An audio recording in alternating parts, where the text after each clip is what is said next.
नमस्कार मित्रों, आज बात करेंगे मौलिक कर्तव्यों के बारे में, मतलब कि फंडामेंटल ड्यूटीज के बारे में। हमारी फंडामेंटल ड्यूटीज क्या है और इसका उल्लेख भारतीय संविधान में कहाँ पे मिलता है और ये किस संविधान से प्रेरित है, इन सभी बातों पर चर्चा करेंगे क्योंकि यहाँ से प्रश्न पूछा जाता है। बात करें भारतीय संविधान में, इसका उल्लेख जो है भाग 4 का में मिलता है। कहाँ पे मिलता है? तो भाग 4 का में मिलता है। अनुच्छेद अगर पूछ रहे हैं तो अनुच्छेद 51 का में है, ये याद रखिएगा। अगर पूछा जाए इसको लागू कब किया गया तो 3 जनवरी 1977 में लागू होता है। भारतीय संविधान में मूल कर्तव्यों को न्याय उचित प्रकृति का नहीं बनाया गया, ये याद रखिएगा।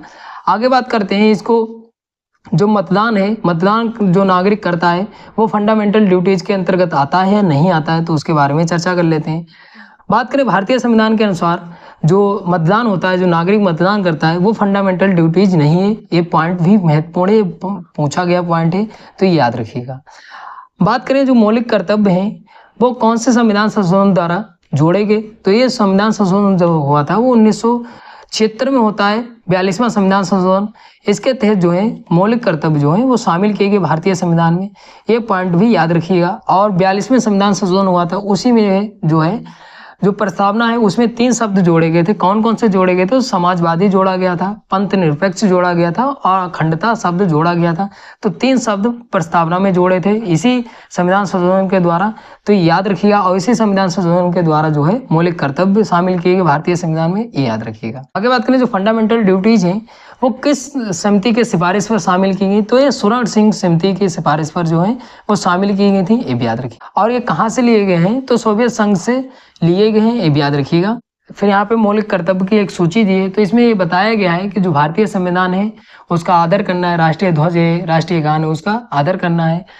और जो भी स्वतंत्रता सेनानी थे उनकी जयंती पर जो है समारोह करना है, महोत्सव मनाना है। और ये बताया गया है कि जो भारत है एकता और अखंडता का जो है रक्षा करना है, और यहाँ पे देश की रक्षा करना है। और बताया गया कि जो भाषाएं हैं धर्म की, और धर्म में भेदभाव नहीं करना है। तो इस तरीके से हमारी फंडामेंटल ड्यूटीज बताई गई हैं।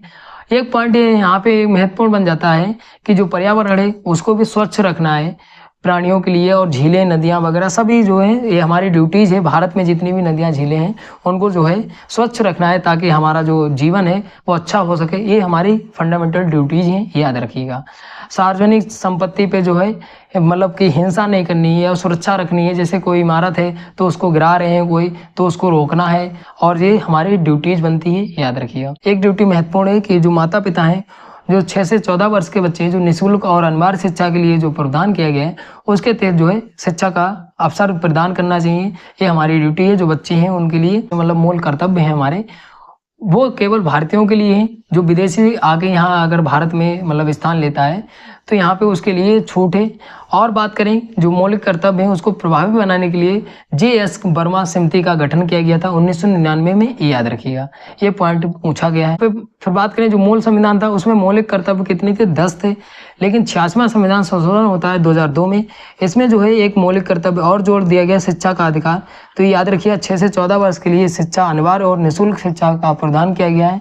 तो आप कितने हो गए फंडामेंटल ड्यूटीज? तो 11 हो गई हैं, ये याद रखिएगा। आपको मोटा मोटा क्या याद रखना है? कौन से अनुच्छेद में है और कौन से भाग में है, फिर कहाँ से लिए गए हैं और कितनी फंडामेंटल ड्यूटीज हैं, ये आपको याद रखना है। आगे बात कर लेते हैं संघीय कार्यपालिका के बारे में जान लेते हैं। तो संघीय कार्यपालिका का जो प्रमुख होता है वो कौन होता है? तो राष्ट्रपति होता है। कौन होता है? तो राष्ट्रपति होता है। आगे बात करें इसमें और भी चीजें आती हैं, तो इसमें राष्ट्रपति होता है, उपराष्ट्रपति होता है, मंत्री परिषद होती है, मतलब इसमें प्रधानमंत्री होता है, महान्यायवादी होता है। तो ये इतने लोग जो है संघीय कार्यपालिका में होते हैं।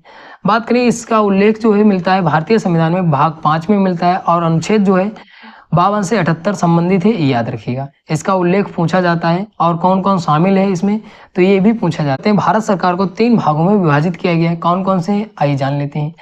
तो यहाँ पे विधायिका, ये भी प्रश्न पूछा गया है, कार्यपालिका और न्यायपालिका, तो 3 भाग होते हैं।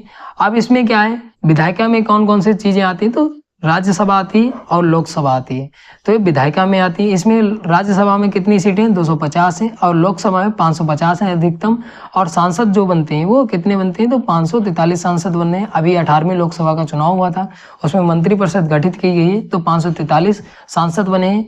तो ये आप अगर इसके बारे में वीडियो देखना चाहते हैं तो मेरे चैनल पे अपलोड है, आप चैनल पे जाके देख सकते हैं। अगर बात करें आगे तो कार्यपालिका में राष्ट्रपति आता है, उपराष्ट्रपति आता है और मंत्रिपरिषद मतलब प्रधानमंत्री आता है। फिर न्यायपालिका की बात करें तो न्यायपालिका में कौन कौन आता है, तो उच्चतम न्यायालय आता है, उच्च न्यायालय आता है और जिला न्यायालय आता है। तो ये जो है आपको ये पूछा जाता है कि विधायिका पूछा जाता है, कार्यपालिका पूछा जाता है और न्यायपालिका पूछा जाता है। मतलब पूछ लिया जाता है सरकार के कितने अंग हैं, तो 3 हैं, तो विधायिका, कार्यपालिका और न्यायपालिका। तो इसके अंतर्गत जो आते हैं वो भी याद रखने हैं। तो यहाँ पे संघीय कार्यपालिका के इतने भाग होते हैं, याद रखिए कहाँ पे उल्लेख मिलता है, कौन कौन इसके अंतर्गत आते हैं, तो ये पॉइंट जो है पूछे जाते हैं।